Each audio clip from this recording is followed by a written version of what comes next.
இந்த உலக வாழ்க்கையை நீங்க எடுத்துக்கொண்டீங்கன்னு சொன்னா அல்லாஹு ரப்புல் ஆலமீன் ஈமான் உள்ளவர்களுக்கென ஒரு ஸ்பெஷலான வாக்குகளை அல்லாஹு தாலா கொடுக்கிறான். இந்த உலகத்துல ஈமான் உள்ளவர்களுக்கென அல்லாஹு தாலா ஸ்பெஷலான வாக்குறுதிகளை கொடுத்திருக்கிறான். அது ஒரு நாளும் ஈமான் இல்லாதவர்களுக்கு இறைவன் அதை செய்யவே மாட்டான்.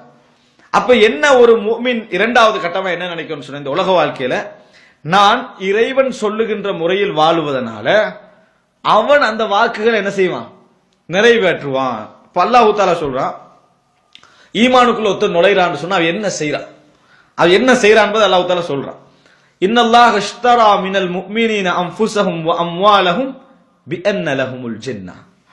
அல்லாஹ் தஆலா சொல்றான், இன்னல்லாஹ இஷ்தரா மினல் முஃமினீன அன்ஃபுஸஹும் வ அம்வாலஹும். அல்லாஹ் தஆலா முஃமின்களிடம் இருந்து நம்ம ரெண்டு தான் பெருமதியா நினைப்போம் உலகத்தில். அது என்ன வாங்கிட்டேன்றான் அல்லாஹ். எது? உயிர் சொத்து. உயிர் சொத்து இது இரண்டையும் அல்லாஹ் தஆலா யாரிடம் இருந்து வாங்கிட்டான்? மூமின்களிடம் அல்லாஹ் தஆலா வாங்கி விட்டான். எதற்காக வாங்கிட்டான்? விலை சொர்க்கம். உங்களுக்கு கூலி, உங்களுக்கு லாபம் சொர்க்கம். நீங்க தர வேண்டிய பொருள் உயிரும் சொத்துக்களும் அல்லாஹ் தஆலா சொல்லி காட்டுகிறான். இந்த எக்ரிமெண்ட்டை பொறுத்த இது ஒரு எக்ரிமெண்ட். அல்லாஹ் தஆலா சொல்றான் அஹ்துன்றான். இது ஒரு எக்ரிமெண்ட். இது உங்களுக்கு கேன்சல் பண்ணலாம். எப்ப எண்ணிட்டே உங்களுக்கு என்ன செய்யலாம், கேன்சல் பண்ணலாம். என்ன? குஃப்ருக்கு போயிடுறது. லா இலாஹ முஹம்மது ரசூலுல்லாஹ் என்ற எக்ரிமெண்ட்டை கேன்சல் பண்றது. இதுல நீங்க உறுதியாக இருந்தீங்கன்னு சொன்னா அல்லாஹ் தஆலா அந்த வாக்கை என்ன செய்வான், நிறைவேற்றுவான். அந்த வாக்கை அல்லாஹ் தஆலா நிறைவேற்றுவான். சரி, ஒருவனுக்கு ஒன்றை விட்டு விட்டோம் என்று சொன்னா அந்த வித்த பொருள் எங்கட கையில தான் இருக்குதுன்னா நாம் எப்படி நடந்து கொள்வோம்? நீங்க ஒரு காணி, ஒரு பெரிய நிலம், அதை ஒரு கோடிக்கு என்ன செஞ்சிருக்கீங்க, ஒருத்தனுக்கு வித்துட்டீங்க. ஆனா அவன் வர்றதுக்கு 2 வருஷம் ஆகும். அவன் வர்றதுக்கு 2 வருடம் ஆகும். உங்களோட கையில தான் இருக்குது அப்படின்னு எப்படி நடந்து கொள்வீங்க? அதுல அவன் கோல் பண்ணி சொல்லுவான், இதை விட்டுறவானா இதுக்குள்ள சொல்லி விட மாட்டான். இந்த இடத்துல நீங்க முடிஞ்சா நான் ஒரு செலவு தாரே இப்படி கட்டிடுங்கன்ற என்ன செஞ்சிருவோம், கட்டிடுவோம். இந்த இடத்த கொஞ்சம் ரவுண்டா என்ன செஞ்சிருங்க, ஒரு வேலியோடு போட்டுருங்கன்றா கட்டிடுவோம். எல்லாம் அவன் சொல்ற மாதிரி தான் செய்வான். நம்மட காணி தான், நம்மட நிலம் தான் அது. நம்ம பக்கத்துல வச்சுக்கிறோம். ஆனா யாருக்கு வித்துட்டோம்? அவனுக்கு வித்துட்டோம். அதனால அவன் சொல்ற மாதிரி என்ன செய்வோம், செயல்படுவோம். அதாவது நமது உயிர்கள், நமது சொத்துக்கள் எல்லாம் நாம செயல்படுறது நம்ம நினைச்ச மாதிரி செயல்படக்கூடாது. அல்லாஹ் வாங்கிட்டாங்க. விலை சொர்க்கம் நிச்சயம், விலை சொர்க்கம் நிச்சயம். அப்ப இறைவன் என்ன சொல்றானா, உனக்கு நான் சொத்து தருவேன், உனக்கு நிலம் தருவேன், உனக்கு எல்லா விஷயங்களும் நான் செய்வேன். ஆனா நான் சொல்ற மாதிரி மட்டும்தான் நீ என்ன செய்யணும், இல்லைன்னா நீ எக்ரிமெண்ட்ல பிழை செய்யறாய், ஒப்பந்தத்துல என்ன செய்யறாய், நீ பிழை செய்யற. அது அல்லாஹ் எந்த அளவுக்கு சொல்றானா, வியாபாரம் என்றே சொல்றான். ரபிஹத் திஜாரத்துஹும், அவர்களுடைய என்னது வியாபாரம் வெற்றி பெற்று விட்டது, லாபம் அடைந்து விட்டது. வியாபாரம் என்றே அல்லாஹ் தஆலா என்ன செய்யறான், சொல்லி காட்டுறான். இன்னொரு இடத்துல குல் ஹல் அதுல்லுக்கும் அலா திஜாரத்தின், உங்களுக்கு ஒரு வியாபாரத்தை சொல்லித்தரவா அப்படின்னு நபியை கேளுங்கள் என்று அல்லாஹ் தஆலா என்ன செய்யறான், இந்த உலக விஷயத்தை சொல்லி காட்டுகிறான். அப்ப இரண்டாவது விஷயம், அன்புள்ள சகோதரர்களே, இந்த உலகம் என்ற வாழ்க்கையில ஒரு ஈமான் என்ற பகுதிக்குள்ள நம்ம நுழைறோமா, நம்ம எந்த நிலையில இருந்தாலும் இறைவன் அந்த எக்ரிமெண்ட் விஷயத்தை எங்களுக்கு செஞ்சுக்கிறான். அதுல நாங்க சுதந்திரமாக செயல்பட முடியாது. ஏன்னா அவனுக்கு நாங்க விலை பேசிக்கிறோம். விலை பேசிவிட்டோம் என்று சொன்னால் நாங்க அதுக்கு ஏற்ற மாதிரி செயல்பட வேண்டி வரும். அதுக்கு ஏற்ற மாதிரி செயல்பட்டோம் என்றால் எங்களை நிறைய நலவுகளை சில பொழுதுகள் என்ன செய்ய வேண்டி வரும், நாம் இழக்க வேண்டி வரும். இழக்கிற நேரத்தில் என்ன யோசிக்கணும், இழந்து தானே ஆகணும். விலை பேசிக்கிறான் அவன் தானே, அந்த மனநிலை நம்மகிட்ட என்ன செய்ய வேண்டும், இருக்க வேண்டும். இதே நேரம் இறைவன் கருணையாளன், அருளாளன், உயர்ந்தவன். அதனால இறைவன் என்ன செய்யறான் என்று சொன்னா, இந்த உலகத்துல எனது எக்ரிமெண்ட்டுக்குள்ள இருக்கின்றவர்களுக்கான சில வாக்குகளை இறைவன் சொல்லுகிறான். நீங்க எனக்காக நிறைய இழப்பீங்க, எனக்கு நீங்க நேரத்தோட வியாபாரம், நான் உங்களுக்கு விலையை பிறகுதான் தாரேன், விலை என்ன செய்யறேன் உங்களுக்கு பிறகு ஒரு 60 வருஷத்துக்கு பிறகு உங்களுக்கு தரப்போறேன். ஆனா நீங்க இப்பயே அது ஏண்ட மாதிரி என்னது எக்ரிமெண்ட் பண்ணி முடிச்சாச்சு. அதனால நீங்க எனக்காக வேண்டி தான் அதுல நடப்பீர்கள். அப்படி நடப்பீர்கள் என்பதனால உங்களுக்கு சில நலவுகளை நான் என்ன செய்யறேன், செய்வேன், சில வாக்குகள் வச்சுக்கிறான். உங்களுக்கு நஷ்டங்கள் வந்தாலும் கூட அதை செய்வேன். அது என்ன வாக்கு தெரியுமா? அல்லாஹ் தஆலா நிறைய சொல்றான் குர்ஆன்ல. அந்த வாக்குல இறைவன் ஒரு நாள் பேச மாட்டான். இந்த உலகத்திலே அல்லாஹ் தஆலா செய்வான். உங்களுக்கு நெருக்கமான நம்பிக்கையான எவர் அளிக்கின்ற வாக்கை விட இறைவன் வாக்கை நீங்க நம்ப வேண்டும். ஆனால் என்ன, மனிதன் அளிக்கின்ற வாக்கு நேரடியாக இருக்கும், அதற்குரிய காரணிகள் நம்மளுக்கு விளங்கும். இறைவன் அளிக்கின்ற வாக்கு நேரடியாக இல்ல, காரணிகள் நம்மளுக்கு விளங்காது. மனிதன் தெரிஞ்ச ரூட்டால மட்டும்தான் செய்யலாம், நமக்கு விளங்குற ரூட்டால மட்டும்தான் செய்யலாம். இறைவன் நம்மளுக்கு தெரியாத விளங்காத ரூட்ல எல்லாம் நம்மளுக்கு என்ன செய்வான், இறைவன் செய்வான். இதுதான் ஒரு பிரச்சனை. இதுதான் மனிதன் யோசிக்க தடுமாறுகிறான்.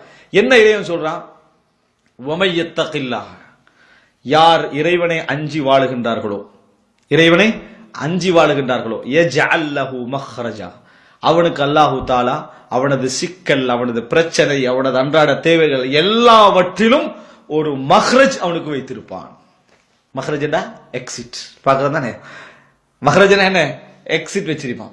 இங்கிற ரோட்ல போக இயலாதோ தெரியா, புதிய ரோட்ல போய்கின்றிருப்போம், இதுல எக்ஸிட் இல்ல, அந்த ஒரு எக்ஸிட் நம்ம பிடிக்கிறோமா இல்லையா, அதை வச்சிருப்பான்ல.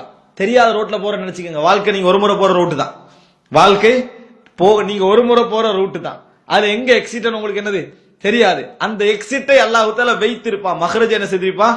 இறைவன் வைத்திருப்பான். யஜ்அல் லஹு மக்ரஜ் வயர்ஸுகுஹு மின் ஹைது லா யஹ்தஸிப், அவனுக்கு அவனது தேவைகள் வந்து சேரும், அருள்கள் வந்து சேரும், அவன் நினைக்காத புறத்தில் இருந்து. நினைக்காத புறம்னா நீங்க எந்தெந்த ரூட்டெல்லாம் நினைச்சிருப்பீங்களோ, எந்தெந்த ரூட்டெல்லாம் கிடைக்காதுன்னு நினைச்சிருப்பீங்களோ அதன் ஊடாக இறைவன் என்ன செய்வான்? உங்களுக்கு ஏற்படுத்துவான், உங்களுக்கு ஏற்படுத்துவான். ஒன்றை புரிந்து கொள்ளுங்கள், உங்களோட நாடுகள்ல உங்களுக்கு ஏற்படுத்தின பிரச்சனைகள் தான் நீங்க டெவலப் ஆகிறதுக்கு காரணம் இல்லையா? நமக்கு இறைவன் தந்த பிரச்சனை இல்லாது விட்டால் ஓரளவு பொருளாதாரத்தில் முன்னேறுவதற்காக இங்க நம்ம என்ன செய்ய மாட்டோம், வந்திருக்க மாட்டோம். அந்த பிரச்சனை என்கின்ற ஒன்றை இறைவன் தற்காலிகமாக ஏற்படுத்தி இருக்கு. சில வேளை தற்காலிகமான பிரச்சனையாங்க அது. ஆனா உங்களோட வாழ்க்கையில வரக்கூடிய 10 பிரச்சனைக்கு நீங்க இங்க இருந்து என்ன செய்றீங்க? தீர்வு தேடி ஒரு பிரச்சனைக்கு தான் வந்திருப்பீங்க. ஆனா இன்றைக்கு 9 பிரச்சனையை முடிச்சு ஊர் பிரச்சனை எல்லாம் என்ன செஞ்சிருப்பீங்க? முடிச்சுக்கிட்டு இருப்பீங்க. எப்படி அதை முடிக்கிறீங்க? அல்லாஹ் தஆலா எப்படி உங்களை காரணமாக்கினா நினைச்சு பாருங்க. ரசூலுல்லாஹ் சொன்னாங்க, வஹல் துர்ஸகூன இல்லா பிதுஅஃபாயிக்கும். சுப்ஹானல்லாஹ். ரசூல் ஸல்லல்லாஹு அலைஹி வஸல்லம் அவர்ட்ட வந்து ஒரு நபி தோழர் அப்படி நினைக்கிறார், நான் வந்து ஒரு மிகவும் நான் நிறைய கொடுக்கிறேன், நான் நிறைய அப்படி செய்றேன், அதனால என்னாலதான் அப்படி என்ன மாதிரி நினைக்கிறேன் தவறா நினைக்கல. அவர் உணர்வு ஏற்படும், எல்லாருக்கும் ஏற்படும். அப்ப ரசூல் ஸல்லல்லாஹு அலைஹி சொல்றாங்க, வஹல் துர்ஸகூன இல்லா பிதுஅஃபாயிக்கும், உங்களது பலகீனர்களை கொண்டுதானே உங்களுக்கு ரிஸ்க் கிடைக்குது. உங்களுக்கு இன்றைக்கு 5000 சிலரை கிடைக்குது, நீங்க 2000 செலவழிக்கிறீங்கன்னா அவங்க முடிஞ்சா 5000 உங்களுக்கு முழுசா கிடைக்க நினைக்க வேணாம், உங்களுக்கு 3 தான் கிடைக்கும். அதுக்கு பிறகு என்ன செய்யும்? உங்களுக்கு அந்த 3 தான். நிறைய பேருக்கு அப்படி இருக்குது, இன்னைக்கு அவனுக்கு கொடுக்குறேன் இவனுக்கு கொடுக்குறேன், மொத்தம் 6000த்துல 3 போயிடுது. இந்த பிரச்சனை 2 வருஷத்துல இன்ஷா அல்லாஹ் முடிஞ்சிடும். அதுக்கு பிறகு 6 நம்மளுக்கு தானே ஒரு நாளும் இல்லை, அந்த 3 முடிஞ்சிடும். அந்த 3 நீங்க நினைச்சிருந்தீங்க தானே, அந்த 3 முடிச்சு உங்களுக்கு 3 தான் பிறகு. உங்களுக்கு அதுக்கு பின்னாலே 3 தான். அது ஒன்றில் 6000 வச்சே உங்களோட 3000 செலவு 6000 ஆக்குவான். சரியா? உங்களோட 6000 உங்கள்கிட்ட இருக்கும், உங்களோட 3000 செலவு 6000 ஆக்குவான் இறைவன். புதுசா ஒன்னும் செய்ய கிடைக்காது. அல்லது 6 3 ஆக்குவான். 2 நடக்கும். அதனால நம்ம கணக்கு வேற, இறைவனுடைய கணக்கு வேற. வஹல் துர்ஸகூன இல்லா பிதுஅஃபாயிக்கும். என்ன நினைங்கடா, இறைவன் இந்த உலகத்தில் கஷ்டப்படக்கூடிய எல்லாருக்கும் கொடுத்துதான் ஆகுவான். ஆனா நல்ல மனம் உள்ளவர்களை தேர்ந்தெடுப்பான், அவ்வளவுதான். எந்த ரூட்டால கொடுப்பான், ஒரு ரூட்டால தான் நல்லா கொடுப்பான், அதுக்கு நல்ல மனம் உள்ளவர்களை அல்லாஹ் தேர்ந்தெடுப்பான். சந்தோஷப்படுங்க, அல்லாஹ் என்னை தேர்ந்தெடுத்திருக்கிறான் அப்படின்னு நினைக்கிறேன். உங்களை காரணமாய் கொடுக்குறேன். நீங்க ஏழாண்டு மறுத்து பெருமை அடிச்சீங்கன்னா இறைவன் அதுக்கு வேற ரூட் வச்சு என்ன செய்வான், அதுக்கு கொடுப்பான். உங்களையே தேர்வு செஞ்சுக்கிறா, உங்கள் ஊடாக போகுது, நீங்க கொடுக்குற மாதிரி ஈக்கிறீங்க, அவ்வளவுதான். அது உங்களை எதிலிருந்து நீங்க கொடுத்தாலும் சரி. அதனாலதான் ரசூலுல்லாஹ் வஹல் துர்ஸகூன இல்லா பிதுஅஃபாயிக்கும். எனவே அன்புள்ள சகோதரர், ஒரு பிரச்சனை தான் நம்மள வந்து 9 பிரச்சனைக்கு அல்லாஹ் தஆலா உங்களுக்கு 10 வருஷத்துல எத்தனை பிரச்சனை வரும். இப்ப தற்காலிகமா ஒரு பிரச்சனை ஏற்படுத்தி உங்களுக்கு அழுத்தம் வந்து நீங்க ஒரு இடத்துக்கு வந்துட்டீங்க. இந்த 10 வருஷத்துல பிரச்சனையும் நீங்க அந்த 1 வருஷத்துல டென்ஷன் இருந்ததே அது இல்லாம என்ன செய்றீங்க? இப்ப கணத்து கண்டிக்கிறீங்க. அதனால எப்பொழுதுமே வயர்ஸுகுஹு மின் ஹைது லா யஹ்தஸிப், நீ கற்பனை போட வேணாம். நான் ஏற்கனவே உங்களுக்கு துஆக்கள் என்ற தலைப்புல என்ன செஞ்சேன், இது சம்பந்தமா விரிவா வழங்கப்படுத்தேன் இந்த இடத்துல பேசுற நேரத்துல. வயர்ஸுகுஹு மின் ஹைது லா யஹ்தஸிப், எண்ணாத வண்ணம் எதிர்பாராத வண்ணம் இறைவன் என்ன செய்வான், அதை உங்களுக்கு தந்தே ஆகுவான். இதை நம்ம புரிஞ்சுக்கொள்ளணும். இந்த உலகத்துல எது வந்தாலும் சரி, அந்த ஒரு உதாரணத்தை மட்டும் நான் சொல்லிட்டு போறேன். நான் சொன்ன உதாரணம் தான், எப்பயும் நீங்க புரிஞ்சுக்கங்க. அதை நம்ம வந்து இறைவன்ட்ட துஆ கேட்கிறோமா, யா அல்லாஹ் பொருளாதாரத்துல முன்னேறணும், பிரச்சனைகளை விட்டு நான் நீங்கணும், அப்படியே என்ன உடனே நம்ம ரூட்டே வரைஞ்சிடுறோம். துஆ கேட்டுட்டோம், இன்றையிலிருந்து 40 பொட்டிகளை கூடும், இன்றையிலிருந்து 80 ஆக போகுது, செலரி ஓட்டுற கூட போகுது, அப்படியே நினைச்சிட்டு இருப்போம். துஆ கேட்டு 2 நாள்லயே உங்களுக்கு வந்து ஒரு 3000 ரியால் எடுக்கிறீங்களா, இந்த 1500 தான் இருக்கிறேன்டா, எரியல அடி போன்றுவான். துவா கேட்டு 2 நாள்ல இப்படி ஆயிட்டு, நான் துவா கேட்டு நம்ம போட்ட ரூட் என்ன, இறைவனுக்கு ஒரு ரூட் போட்டு வச்சுக்கிறோம் தானே. என்ன ரூட் போட்டு வச்சுக்கிறோம், நம்ம துவா கேட்டுட்டு அடுத்த மாசத்துக்குள்ள கூட்டிடுவான் சம்பளத்தை. நம்ம போட்டு ரூட், அது நாங்க போட்டு ரூட்டு. நான் எப்படியும் இது டெவலப் ஆகி நாட்டில் ஒரு பிசினஸ் ஒன்று ஆரம்பிச்சுக்கிறேன், அது கண்ணா பின்னாடி ஏற போகுது பாரு. அது மெயின் ரோடு வருது, நம்மளோட வீட்டுக்கு முன்னால மெயின் ரோடு வேற வருதா, அந்த டெவலப் ஆகுதுன்னு பார். இப்படியெல்லாம் நம்ம ஒரு பிளான் போட்டிருப்போம். நல்லா இருந்தீங்க அது வரைக்கும். துவா கேட்டு 2 நாள் என்ன செஞ்சிடும், எல்லாம் போயிடும். நம்ம வரைஞ்ச ரூட் எல்லாம் போயிடும். ஆனா மனுஷன் என்ன நினைச்சிருவான் தெரியுமா, என்னடா துவா கேட்டு இப்படி ஆயிட்டு, இவ்வளவு துவா கேட்டுமா அப்படி நடக்குது, நான் இப்படி என்ன அநியாயம் செஞ்சேன் என்று அவநம்பிக்கை வரும். அன்புள்ள சகோதரர்களே, இறைவன்ட்ட துவா மட்டும்தான் கேட்கணும், ரூட் நம்ம போடக்கூடாது. எங்களுக்கு தான் 4 ரூட் தெரியும். இறைவன் இந்த உலகத்தை உருவாக்கினவன், அவனுக்கு எங்க அடிச்சா எங்க திறக்கும், எப்படி மைனஸின் மூலம் உங்களை வழி நடத்தணும், உங்களை எங்க கொண்டு போய் சேர்க்கணும், யார எந்த இடத்துல அது செய்யணும் என்றதெல்லாம் இறைவனுக்கு தெரியும். இங்க நஷ்டத்தை ஏற்படுத்தினா உங்களோட மனசு எப்படி ஆகும், நீங்க அதை எப்படி செயல்படுவீங்க, என்ன மாதிரி நீங்க நடத்துவீங்க. 1500 நஷ்டம் ஏற்படுத்தினீங்களே, தொடர்ந்து வேலை தேடுறீங்க, அடுத்து என்ன செய்வீங்க, சவுதி சரிவரான்னு போயிருவீங்க நாட்டுக்கு. அங்க ஒரு சின்ன பிசினஸ் வச்சிருப்பீங்க, எல்லாம் டெவலப் ஆகிடும் அதை நீங்க போனதுனால. ஆனா நீங்க போனா போக மாட்டீங்க. யாரும் போறா போற மேல அங்கே வைக்கிறாங்க, போக மாட்டாங்க. விளங்கிட்டா, என்ன பிரச்சனை வந்தாலும் மன்னரே போனா நான் போக மாட்டேன் என்ன செய்யறாங்க, எல்லாரும் இருந்து கட்டிக்கிறாங்க. அப்ப இப்படி இருக்கிற நிலைமையில அல்லாவா உங்களுக்கு ஒரு நிர்பந்த சூழலை ஏற்படுத்தினான்னு போவீங்க. நிர்பந்தம் தான் வாழ்க்கை. எப்படி நிர்பந்தம் தான் மனிதன் வாழ்க்கை, இல்லாட்டி வாழ்க்கையில். எனவே அன்புள்ள சகோதரர்களே, இரண்டாவது நீங்க வயர்சுகுஹு மின் ஹைசு லா யஹ்தசிப் வமை யதவக்கல் அலல்லாஹ், யார் அல்லாஹ் தான் எனக்கு பொறுப்பாளர் அப்படி வாழுகிறாரோ ஃபஹுவ ஹஸ்புஹ், அவனுக்கு அவனே போதுமானவன், அவருக்கு அவனே போதுமானவன். நீங்க இன்னொன்று நினைக்க வேண்டிய அவசியமே இல்லை. நீங்க அல்லாஹ் தான் போதும்னு நினைக்கணும். ஒன்று நினைக்க, நீங்க உலகத்தை எங்க போனாலும் இறைவன் என்னை பார்த்து கண்டிக்கிறான். எனது மனநிலைகளுடைய அசைவை நனோ செகண்ட்கள் அளவில் இறைவன் கவனித்துக் கொண்டிருக்கிறான். செகண்ட் அல்ல, நனோ செகண்ட் நினைங்க. அந்த லெவல்ல இறைவன் என்னை விட எனது உணர்வுகளை புரிந்து கொண்டிருக்கிறான். எனவே என்ன நிலைமைகள் நான் எப்படி முடிவெடுப்பேன் எல்லாம் எனக்கு டோட்டலா எல்லாம் செய்ய இயலாது. யாரெல்லாம் நீ பொறுப்பு, நீ என்னை வழி நடத்திரு. கணக்கு பார்த்து செலவழிப்பவர்களை அவர்கள் மெயின்டைன் பண்ணி கண்டிக்கிறாங்க.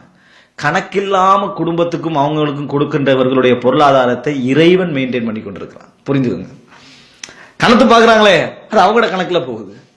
ஆனா சரி அல்லாஹ் நம்ம கஷ்டப்பட்ட மக்கள் கொடுப்போம் அப்படின்னு போயிட்டு கணக்கை யார் மெயின்டைன் பண்றா, இறைவன். அக்கௌண்டனுக்கு எது இருக்கு எது போகுது அதான் தெரியும், இறைவனுக்கு எது வரப்போகுதுன்னு தெரியும், எது வரப்போகுதுன்னு தெரியும். அதனாலதான் ரசூல் ஸல்லல்லாஹு தன் மனைவிமார்கள் ஒரு ஆள் சொன்னாங்க, முடிந்து வைக்காதே, இறைவனும் முடிந்து விடுவான், முடிச்சு வைக்க வேணாம். விளங்கிட்டா, இறைவனும் உங்களை என்ன செய்வான், முடிஞ்சு வைப்பான். கேட்கறாங்க இருக்குதா கொடுங்க, கணக்கு பார்க்காதீங்க. கணக்கு பார்க்கலாம், ஒரு கிழமைக்கு பார்க்கலாம், ஒரு மாசத்துக்குரிய செலவை பார்க்கலாம், ஒரு 2 மாசத்துக்கு பார்க்கலாம், 5 வருஷத்துக்கு ஒருத்தன் பார்ப்பான். அப்படி பார்க்க கூட ஒருத்தன் கேட்கிற டைம்ல இது கொடுத்தா 5வது வருஷம் பெருநாளைக்கு உடுப்பு வாங்கலாம் போயிருமே, இப்படி பார்த்தா அவன் மனுஷனே அல்ல. விளங்கிட்டான், இந்த நாளைக்கு பெருநாள் இன்னைக்கு உடுப்பு வாங்கலாம் போயிருந்தா அது பார்ப்பான், மனிதன் இயல்புல உள்ளது. அதனால வயர்சுகுஹு மின் ஹைது லா யஹ்தசிப், எண்ணாத புறத்திலிருந்து இறைவன் என்ன செய்வான், அவனுக்கு ரிஸ்க் கொடுப்பான். வமை யதவக்கல் அலல்லாஹி ஃபஹுவ ஹஸ்புஹ், யார் அல்லாஹ்வின் மீது பொறுப்பு சாட்டி வாழ்கிறார்களோ அவனுக்கு அல்லாஹ்வே போதுமானவன். இன்னல்லாஹ பாலிகு அம்ரி, அல்லாஹ் தான் நினைத்ததை அடைந்தே தீருவான். பாலிகு அம்ரி, உலகத்துல நீங்க நினைச்சதை நீங்க அடைய மாட்டீங்க, ஆனா நீங்க பொறுப்பு கொடுத்தீங்க யார்கிட்ட, யாரிடத்தில், அல்லாஹ்விடத்தில், அவன் அடைவான். இறைவன் உள்ள விஷயம். இன்னல்லாஹ பாலிகு அம்ரி கத் ஜஅலல்லாஹு லிகுல்லி ஷைஇன் கத்ரா, அல்லாஹ் எல்லாவற்றுக்கும் ஒரு அளவு வைத்திருக்கிறான் அப்படி என்றான்.